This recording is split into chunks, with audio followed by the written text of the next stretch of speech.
Hey guys, it's Volkswagen Mechanic back with another video, and today I'm going to be showing you how to replace the battery in a lawnmower. Again, I know I've done this a couple years back, but the battery we replaced before wore out, which was a Lowe's battery, so it only lasted like 3 years, so I don't know really if I'd recommend Lowe's. This is a Duralast, as you can see, so it's a AutoZone battery. That's the brand that sells Duralast. But the old one had, I think, 230 cold cranking amps. So this one has 20 more and a lot more regular cranking amps too. So I know I already did this, but I thought I might do it again because maybe I'd do a better job this time because I know back then I was a lot younger. So first of all, obviously you want to remove whatever caps are on the terminals. In this case, there's just a positive one on there. But yeah, go ahead and remove that. And then, let me bring this over here. Well, before you can put the new one in, you obviously have to unscrew the cables from the old battery and remove it. But I've already done that step because when you buy a battery from a parts store, if you take your old battery back and give it to them, they will, I think, deduct like $10 from your purchase. It works that way with car batteries too, because there's like lead inside or whatever that's valuable if you recycle it. So they give you some money off if you take your old one back. So we just took the old one in when we bought the new one and gave it to them. Anyways, once you got your cables disconnected, here's the cables. This is just the... let's give you guys a better view. There we go. This is just the strap that holds the battery in, so I'll just take that out real quick. Then you want to grab your battery and hoist it into the space that's there. There we go. And then you want to find the positive and negative terminals. You can see the positive is the one with the plus there. The negative is the one with the minus. They're not color-coded on this particular battery, but you can see the terminals. And then you want to take your wires. And I don't know if this is going to reach. It should.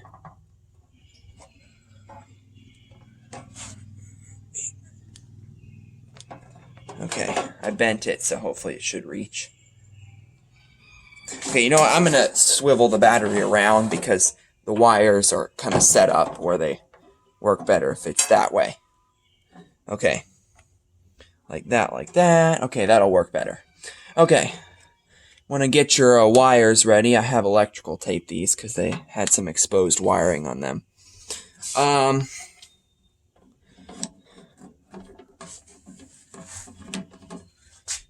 then you want to get your wires attached. I don't really know if it matters what order you do it in. I'll just do it in the positive first, negative last order because I know that's the order you attach jumper cables to a car battery. So I'll just do it in that order, you know, just to be safe in case that's a requirement. Okay, so then you want to grab your bolt and nut that you use to attach the cables. I know this guard here is kind of in the way. I'll slide that back. Then you attach the cable to the terminal. You stick that bolt through, and you start attaching the nut on the other end. This is a nut with a lock washer on it, but tighten it by hand as far as you can go. Like that. And then you're going to need either, you can use wrenches as well, but I like to use sockets because it's more, it's faster to do. You want to put either a wrench or a socket on both sides of it just to keep it snug while you tighten it. Well, that actually won't fit on there. That only fits on the other side. Interesting. Anyways.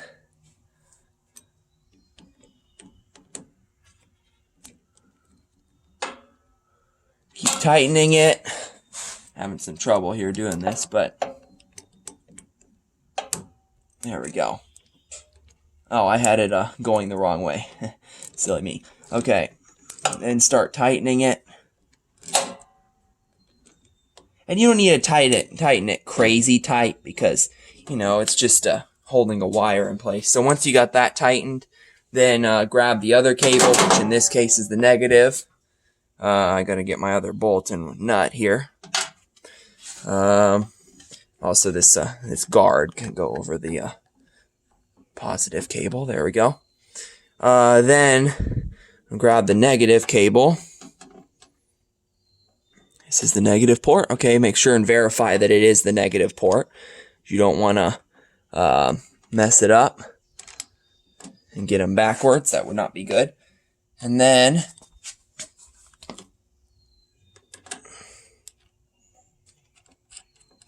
get the washer tight as much as you can.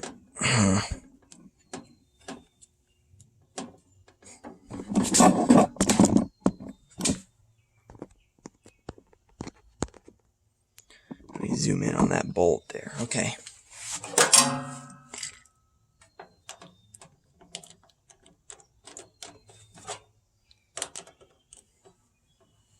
Sorry, my hand's kind of blocking the view, but then just start tightening. Oops, I have this going the wrong way, I think. There we go. Just tighten it till it's snug. There we go. We got that replaced. Hopefully this wire here isn't bending too much. Let's see if we put the seat down. Yep, it's clear of the wire, so that's good. Okay, so that's how to replace a mower battery. Pretty simple. Just take the wires off, put the new one in, reattach the wires. Don't worry about it shocking you when you're doing that. Just don't turn on the ignition, obviously, when you're doing that. But don't worry about it shocking you. As long as the mower's off, it's not gonna shock you because, you know, it won't shock you because there's no electrical current going through it. So let me get this thing in a running order real quick, which only take a second. I'm gonna replace the air filter as well on this thing, so that's why the cover was off. But always check the oil before you run your mower, guys. Remember that, because in case something happened to it. Well, same thing with your car. You don't really need to check it every time in the car, but in a mower, just make sure you always check the oil, or a small piece of equipment like that. All right, and let's test to see if it starts.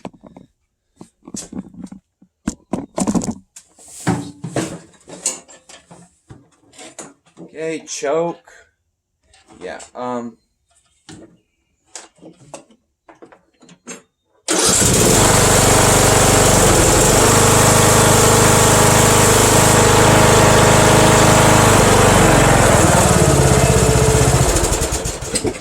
starts like a charm.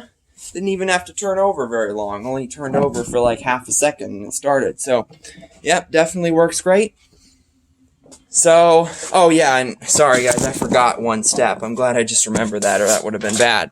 Make sure you put the battery strap thing, this metal, whatever contraption it is, back on there. There's a slot between these two things here that it goes through, if you get an AutoZone one, that is. And then just hook it over there, and that makes...